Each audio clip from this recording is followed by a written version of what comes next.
आप देख रहे हैं अल्फा डिफेंस हिंदी में आपका स्वागत है। आज के इस वीडियो में हम लोग बात करेंगे निर्भय क्रूज मिसाइल के बारे में। कल डीआरडीओ की तरफ से एपीजे अब्दुल कलाम आइलैंड से निर्भय सबसोनिक क्रूज मिसाइल का टेस्ट किया गया था। हालांकि अभी तक डीआरडीओ की तरफ से इस चीज की पुष्टि नहीं की गई है, लेकिन रिपोर्ट्स के हिसाब से ये टेस्ट पूरी तरीके से सक्सेसफुल रहा है। आपको याद होगा कि कुछ दिनों पहले हम लोगों की तरफ से आपको एक अपडेट दी गई थी कि एपीजे अब्दुल कलाम आइलैंड के पास में एक एरिया वार्निंग है। इस एरिया वार्निंग का टोटल पेरीमीटर 750 किलोमीटर का था और जैसा कि हम लोगों ने उस अपडेट में आपको बताया था कि इस एरिया वार्निंग के शेप को देखकर समझा जा सकता है कि ये एक सबसोनिक क्रूज मिसाइल का पाथ है। इस पूरे एरिया में कई सारे नेविगेशन वे पॉइंट्स हैं, यानी कि इस मिसाइल को मनूवर करते हुए इन सभी वे पॉइंट्स तक जाना था और इसी वजह से चांसेस हैं कि केवल 750 किलोमीटर के पेरीमीटर के साथ में इस मिसाइल सिस्टम को शायद 1000 या उससे ज़्यादा रेंज के लिए टेस्ट किया गया हो। इस टेस्ट को लेकर डीआरडीओ की तरफ से पुष्टि नहीं की गई है और जो ये टेस्ट को लेकर इन्फॉर्मेशन निकल कर आई थी ये वहाँ की लोकल मीडिया के माध्यम से निकल कर आई थी। हालांकि इनिशियल रिपोर्ट्स में ये चीज़ क्लियर नहीं थी कि ये टेस्ट सक्सेसफुल हुआ है या नहीं, लेकिन ओडिशा के मुख्यमंत्री नवीन पटनायक ने जब ट्विटर पर डीआरडीओ को निर्भय मिसाइल के सफल परीक्षण के लिए बधाई दी तो ये चीज़ क्लियर हो गई कि ये टेस्ट सक्सेसफुल रहा है।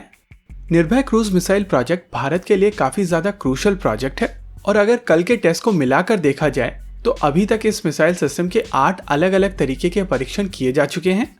इस मिसाइल सिस्टम के टेस्ट के रिजल्ट्स काफ़ी ज़्यादा मिक्स्ड रहे हैं। कभी ये मिसाइल सिस्टम सक्सेसफुल रहा है, कभी इसके टेस्ट फेल हुए हैं और कभी डीआरडीओ के हाथ केवल पार्शियल सक्सेस लगी है।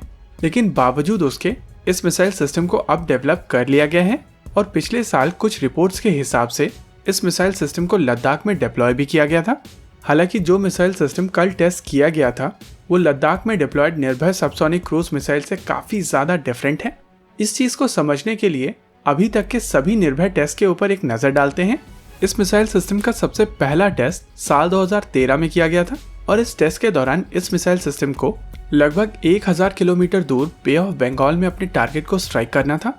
लेकिन ये मिसाइल सिस्टम केवल 15 मिनट ही अपने पाथ के ऊपर ट्रैवल कर सका और 15 मिनट के बाद में ये मिसाइल सिस्टम अपने पाथ से मुड़ गई, जिसके बाद इस मिसाइल सिस्टम को वहीं पर डिस्ट्रॉय करना पड़ा। इस मिसाइल सिस्टम का दूसरा टेस्ट साल 2014 में किया गया था और इस टेस्ट के दौरान इस मिसाइल सिस्टम ने 15 नेविगेशन वे पॉइंट्स को कंप्लीट करते हुए लगभग 1000 किलोमीटर का डिस्टेंस कवर किया था।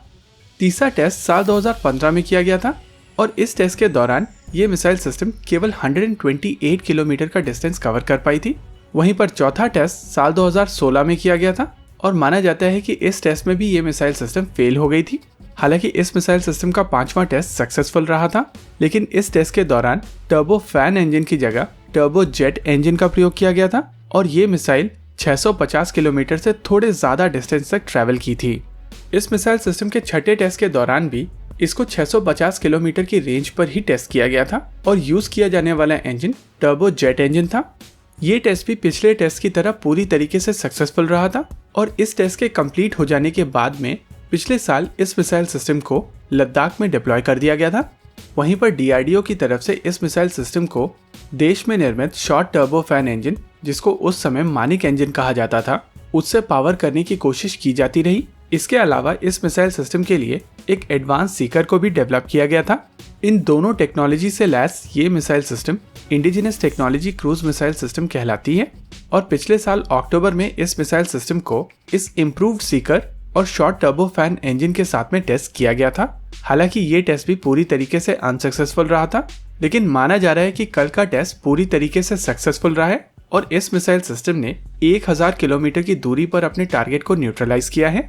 इस प्रोग्राम में अब यहाँ से जो मिसाइल सिस्टम निकल कर आएगा उसकी रेंज 1000 किलोमीटर से ज़्यादा होगी और उसमें भारत का अपना शॉर्ट टर्बो फैन इंजन लगा होगा। वैसे कई लोगों का क्वेश्चन था कि कल के टेस्ट में जो मिसाइल सिस्टम यूज़ की गई है उसमें कौन सा इंजन यूज़ किया गया है। वैसे जो लोग निर्भय क्रूज मिसाइल के प्रोग्रेस को मॉनिटर कर रहे थे उनको पता था कि जीटीआरई की तरफ से 3 शॉर्ट टर्बो फैन इंजन्स बनाए जा रहे हैं, जिसमें से एक इंजन के साथ में क्रूज मिसाइल कल ऑलरेडी टेस्ट की जा चुकी है और इसका मतलब ये है कि डीआरडीओ के पास में 2 और निर्भय क्रूज मिसाइल हो सकती हैं, जिसका मतलब ये है कि आने वाले समय में निर्भय क्रूज मिसाइल के और टेस्ट देखे जा सकते हैं और अगर ये सारे टेस्ट सक्सेसफुल होते हैं तो जल्द ही ये मिसाइल सिस्टम भारतीय सेनाओं के बेड़े में शामिल की जा सकेगी। इसी के साथ आज के इस वीडियो में रखते हैं केवल इतना ही। वीडियो को अंत तक देखने के लिए धन्यवाद। देखते रहिए अल्फा डिफेंस। जय हिंद।